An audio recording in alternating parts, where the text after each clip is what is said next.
முனுசாமி செட்டியார் நன்கொடை பணத்தை பாதுகாக்கும் பொறுப்பை ஏற்றார். நல்ல நாளில் கால் கோள் விழா நடந்தது.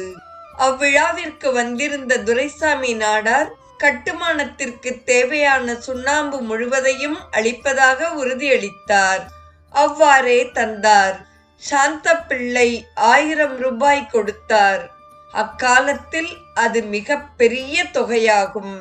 வாரியார் ஒரு வாரம் திருச்சியில் தங்கி வசூல் செய்தார். 5000 ரூபாய் சேர்ந்தது. வாரியார் திருச்சியில் மாதந்தோறும் 2 நாட்கள் டிக்கெட் வைத்து விரிவுரை நடத்தினார். அப்போதெல்லாம் பலரையும் சந்தித்து வயலூர் திருப்பணிக்கு நிதி திரட்டினார்.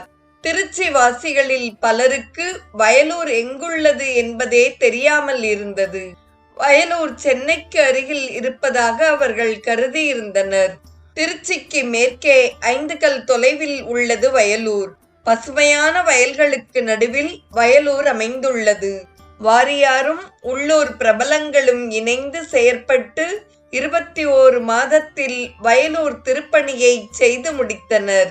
ராஜகோபுரமும் சக்தி தீர்த்தமும் புதுப்பிக்கப்பட்டது. புதிய அருணகிரிநாதர் சந்நிதி கட்டினர்.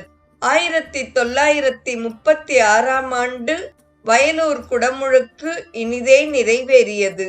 வாரியாரின் நண்பர் முனுசாமி செட்டியார் அவர்கள் வரவு செலவு கணக்குகளை விரிவாக